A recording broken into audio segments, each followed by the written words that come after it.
como é que vai ser o coração, hein? Tá tudo em paz com ele? 29 de setembro é comemorado o Dia Mundial do Coração, data que tem como objetivo divulgar os perigos das doenças do coração, prevenir possíveis ataques. Um tratamento desenvolvido por um grupo de médicos tem reduzido a mortalidade por infarto aqui no Ceará. E a gente vai conversar com o médico cardiologista Gentil Barreira de Aguiar Filho. Ele é membro da Sociedade Brasileira de Cardiologia. Doutor Gentil, muito bom dia.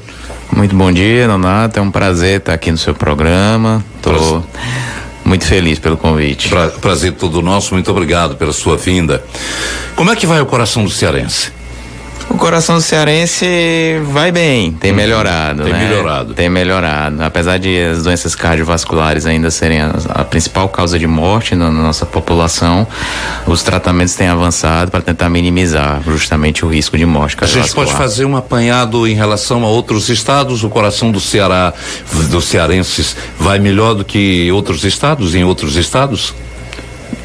É difícil a gente fazer essa comparação direta, né? Mas, assim, o que a gente sabe é que os tratamentos para doenças cardiovasculares têm melhorado muito a sobrevida dos nossos pacientes. Então, assim, os avanços com as novas tecnologias, as novas terapêuticas e os novos tratamentos, tanto medicamentosos quanto cirúrgicos, têm evoluído. Isso tudo tem contribuído para aumentar a expectativa de vida da nossa população.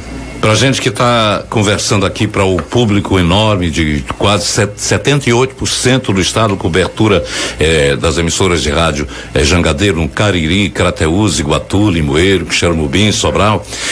Quais são as principais doenças que acometem o coração? As principais doenças que acometem o coração seria a hipertensão, a doença coronária. A doença coronária, os pacientes podem, secundários a ela, ter infartos agudos do miocárdio ou quadros de angina, as doenças nas válvulas, o coração crescido, a insuficiência cardíaca, as arritmias, a dislipidemia, o colesterol alto. Todas essas doenças, elas contribuem de forma importante para a mortalidade cardiovascular, por isso precisam ser muito bem diagnosticadas e tratadas. No hospital de Messejana foi implantado um tratamento trombolítico pré-hospitalar. Explica como é que se dá, ele reduz realmente a mortalidade por infarto? Isso é verdade, foi desenvolvido pela equipe do SAMU em conjunto com o Hospital do Coração de Messejana. A terapêutica trombolítica ela já existe, né? Mas foi desenvolvido dando acesso às ambulâncias do SAMU a utilizarem essa medicação em pacientes em regiões mais distantes. Por exemplo, um paciente está a 300, 400 quilômetros do Hospital do Coração, ele está com um tipo de infarto específico, que é um infarto que a gente diz, um infarto com supra-DST, em que a artéria está totalmente obstruída, e lá nessa localidade, nessa cidade, é feito o trombolítico, que é para tentar justamente abrir essa artéria, ou seja, reoxigenar o coração. Enquanto o paciente é transferido para o Hospital de Coração para poder fazer outros exames adicionais, inclusive um cateterismo. É nessa ocasião que é colocado um stent? No segundo momento, no momento do cateterismo, sendo necessário, é esse momento que é colocado o stent, sim. O paciente com stent vai ter uma vida regular? Vai ter uma vida normal. O que ele precisa fazer é fazer um acompanhamento regular com o seu médico, né? Tomar as medicações, mudar os hábitos, tratar os fatores de risco, tudo isso é fundamental para uma boa evolução, pós-infarto e pós-angioplastia, né? Eu estou falando aqui como estentado. Como estentado que sou. A pessoa sentiu o coração acelerado, claro, nervosismo, ansiedade, estresse, pode acelerar o batimento cardíaco, mas isso também pode refletir-se em problemas mais graves? Pode, claro que um excesso de estimulantes, do sistema adrenérgico muito ativo, tudo isso pode acelerar o coração e esse aumento da frequência cardíaca, esse excesso de estímulo pode levar eventualmente a uma angina, a um infarto. Então, assim, o estresse por si só, ele acaba sendo um fator de risco adicional para doenças cardíacas. Mas se tiver em repouso e se os batimentos estiverem acima de 100 batimentos por minuto, aí já precisa se preocupar. Aí já precisa se preocupar, porque se você está em repouso, sua frequência cardíaca basal está acima de 100, você tem que procurar um cardiologista para tentar achar a causa disso. Qual é a média boa? O normal é entre 60 e 100. Mas o ideal, claro, que se você ficar em torno de 70, 80, seria mas depende do paciente. Tem pacientes que a gente traz, pacientes cardiopatas, normalmente a gente procura trazer a frequência cardíaca mais próximo de 60. A gente sabe que, pelas informações que temos de leituras, que a arritmia, estresse, fatores genéticos, consumo de bebidas estimulantes como café também, chá, energéticos, tudo isso pode levar a uma taquicardia? Todos podem levar a um ataque cardíaco, o excesso de café, de energéticos ou eventualmente alguma combinação, tudo isso estimula muito o nosso sistema e pode aumentar assim a frequência cardíaca, sendo deletéria para o coração, principalmente em uso em grande quantidade. Então a frequência cardíaca de um adulto difere muitas vezes de um adulto da mesma idade para outro, como difere também para um jovem? Difere. Geralmente as crianças têm uma frequência um pouco mais alta, né? E normalmente na idade adulta a frequência vai ficar nessa faixa. Claro que também depende da condição do paciente. Por exemplo, atletas, pacientes que já têm um condicionamento mais físico melhor, normalmente a frequência desses pacientes é mais baixa, em torno de 60, 70. O próprio condicionamento físico ajuda a regular o mecanismo da frequência cardíaca. E medicações, claro, também. O paciente que está sob medicação por conta de um infarto, ele pode desenvolver um programa de esportes qualquer, mas desde que orientado pelo seu médico. Claro, ele deve desenvolver um programa de esportes. O ideal é que pós o infarto ele faça uma reabilitação cardíaca orientada por médico, sendo acompanhado, bem medicado, controlando muito bem a pressão, a frequência cardíaca, e posteriormente a isso, o ideal é que ele faça atividade física regular, porque isso vai ser benéfico a longo prazo para ele. Infelizmente o brasileiro, acho que todo mundo, só toma consciência do coração com problemas quando acontece um fato estranho a ele, não é? Eu tiro por mim porque uma noite fui dormir e de repente senti uma pressa no coração que não era comum, tanto que eu disse, eu vou para um hospital, e eu nunca penso assim, foi o primeiro pensamento, e eu estava infartando naquele exato momento. Então, que prevenções deve ter uma pessoa? Como é que é possível prevenir um ataque do coração? A doença cardíaca, normalmente, muitas vezes ela é silenciosa. Por exemplo, o paciente nunca sentiu nada e subitamente tem um quadro de infarto agudo, ou subitamente tem um AVC, ou subitamente pode ter uma dissecção de aorta por ser hipertenso e nunca ter descoberto o diagnóstico. O ideal é procurar um acompanhamento médico, fazer exames regulares, investigar fatores de risco, para que isso você possa prevenir um evento adverso inesperado, né? Então, assim, a prevenção sempre é o melhor caminho. Quando acontece a possibilidade de um ataque, a pessoa sente o quê? Ansiedade, falta de ar, dores além do peito também. Ela pode se estender a parte do pescoço, das costas. Eu sentia dores nas costas e achava que era coluna. E aí foi identificado como problema do coração. O coração a dor cardíaca mais típica realmente é aquela dor em opressão no meio do peito, mas que pode ir para a mandíbula, pode ir para o braço esquerdo, pode dar um pouco de náusea, sudorese, pode estar associada à falta de ar, mas em muitos pacientes ela pode se manifestar de formas não tradicionais. Às vezes com uma dor que começa no peito e vai para as costas, mas a gente também tem que pensar em diagnósticos diferenciais, né? Que toda dor que aparecer no peito ou nas costas não vai pensar que tudo é só coração, não. Não, você tem sempre a dor de origem cardíaca, ela tem que estar no nicho dos diagnósticos que você tem que sempre cogitar, mas não necessariamente ela será responsável pela dor naquele momento. A entrevista aqui é com o Dr. Gentil Barreira Filho. Tem uma pergunta de uma ouvinte que não quis se identificar. Existem doenças de coração relacionadas a doenças autoimunes? Ela diz que tem lúpus. Existem algumas doenças autoimunes que podem ter acometimento cardiovascular. Por isso que é importante o acompanhamento frequente com o seu médico para eventualmente, se alguma alteração da doença autoimune for identificada, alguma alteração cardíaca, seja tratado o mais precoce possível. O Deon, por exemplo, que está nos ouvindo, comer açaí traz problemas para o coração? Eu acho que o excesso de açaí, principalmente pelo alto teor de glicose, não deve ser muito interessante. Ele é da Rua Tenente Lisboa ali e está dizendo, não sabe, eu não gosto de açaí, então não tem um problema com o meu coração, não. Eu digo apenas assim, claro, o excesso, né? Tudo em excesso é negativo, né? Vamos falar um pouquinho também da contribuição que o Hospital do Coração tem dado com esse equipamento.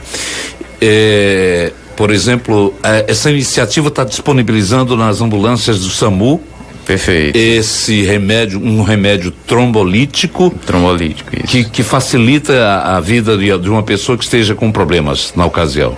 Isso, perfeito. O SAMU, ele tem disponível, né, o trombolítico para ser usado nas ambulâncias. Normalmente é utilizado em situações em que o paciente está distante do hospital de referência, no caso o Hospital do Coração, em que nesse tipo de infarto, a artéria, como ela está totalmente obstruída, se você demorar, por exemplo, 3 horas para chegar com o paciente até o setor específico, onde vai se fazer o cateterismo, o laboratório de hemodinâmica, para poder abrir a artéria, o músculo cardíaco, ele pode sofrer sequelas irreversíveis. Então, essa medicação sendo feita nessa situação, ela pode reperfundir a coronária, ou seja, ela abre a coronária, muitas vezes fica uma placa que precisa ser tratada no segundo momento, mas o infarto, a circulação para o coração, ela está restabelecida. Então é fundamental para uma recuperação mais adequada dos pacientes. Por isso que chega a mudar a mortalidade.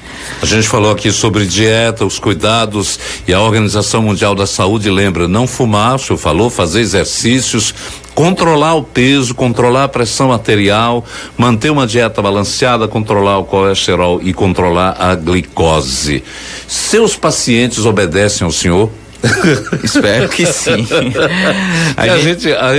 Eu estou falando que nós somos muito arredios a cumprir determinadas, às vezes até por conta de compromisso. A gente não, hoje eu não vou fazer não, essa semana eu estou muito ocupado, estou muito atarefado, estou estressado também, mas eles levam a sério a maioria de seus pacientes? A gente sabe que muitas vezes é muito difícil você seguir todo santo dia uma dieta muito bem equilibrada, atividade física diária. Muitas vezes são múltiplos remédios que os pacientes têm que tomar e o esquecimento ele pode ocorrer.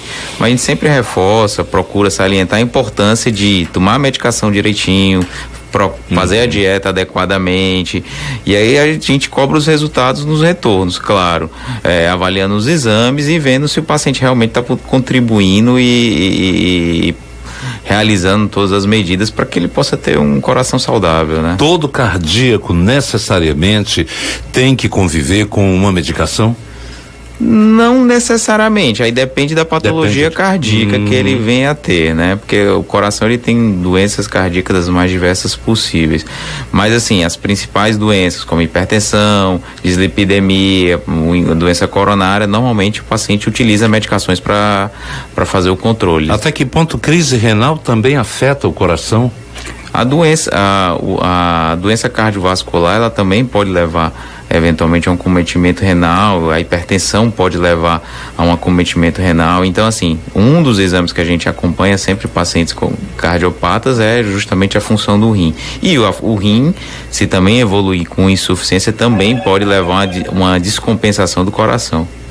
Então o senhor falava aqui que as doenças cardiovasculares representam a primeira causa de óbito na população do Ceará, 53,2% em 2016, os dados de 2017 ainda não foram divulgados, o que demonstra também que cada vez mais a sociedade tem muito consumista, muito também apoia o fast food, a alimentação que é fora de casa, sem realmente levar em conta a orientação médica.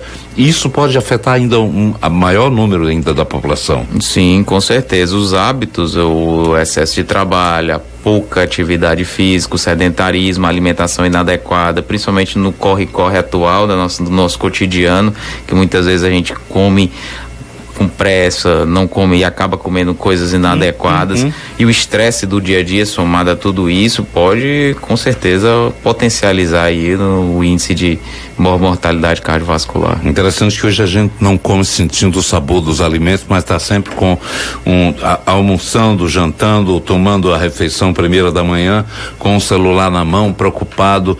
Muitas vezes isso também afeta a própria alimentação, com certeza, que você acaba com o celular se alimentando, acaba comendo em excesso e muitas vezes acaba nem aproveitando bem o alimento, e dessa forma esse excesso e às vezes a falta de cuidado de comer uma alimentação mais saudável, isso pode eventualmente desencadear algum problema cardíaco. O vício o excesso, né? O excesso a qualquer coisa que acaba trazendo cometimentos. Claro, o excesso sempre é o pior, né? Por que o 29 é o dia do coração? O senhor tem conhecimento? Lembra-se por que é essa data? Foi um dia escolhido no ano de 2000 pela Federação Mundial do Coração para poder justamente comemorar o Dia Mundial do Coração, que tem a principal intenção alertar a população do risco das doenças cardiovasculares, né? Apesar de a incidência, a mortalidade por doença cardiovascular tem se reduzido no mundo, ela ainda é um problema muito visível e muito importante nos países em desenvolvimento. Interessante que o senhor disse que hoje se criou um plano até mais de consciência quando se diminuiu o número do tabagismo, que isso é uma realidade, não é? Mas, infelizmente, ainda não se criou essa consciência de zelar pelo seu coração, pelo seu físico em toto, né? É verdade, o fato de se reduzir o tabagismo é uma coisa muito maléfica para o coração, né? Mas os outros cuidados, que é atividade física, alimentação, controlar o colesterol, controlar a glicemia, controlar a pressão, porque muitas vezes os pacientes hipertensos em fases iniciais, apenas com mudança do estilo de vida, com dieta, atividade física, ele já consegue regularizar a pressão sem medicação. Então, na realidade, um estilo de vida saudável ele é fundamental para uma saúde cardiovascular adequada. Eu tô com esse alerta aí para todos nós, cardíacos ou não, mas todo mundo que precisa realmente ter consciência da necessidade de ter uma vida saudável. Encerrando esse bom papo aqui com o médico cardiologista Gentil Barreira de Aguiar Filho, agradecidos que somos pela sua vinda aqui amanhecer um sábado aqui, prestando até mesmo um trabalho de uma missão do médico, do grande médico, que vem alertar todos nós sobre os riscos que estamos diante de não procurarmos uma vida mais saudável. Muito obrigado, eu que agradeço o convite, fico muito feliz de estar aqui conversando com todos os seus ouvintes. Sei que seu programa tem uma audiência muito ampla em todo o estado e podendo ajudar para poder esclarecer toda a população quanto aos riscos das doenças cardíacas, eu acho que é fundamental, é uma das nossas funções, né? Obrigado, doutor Gentil Barreira de Aguiar Filho, pela sua presença.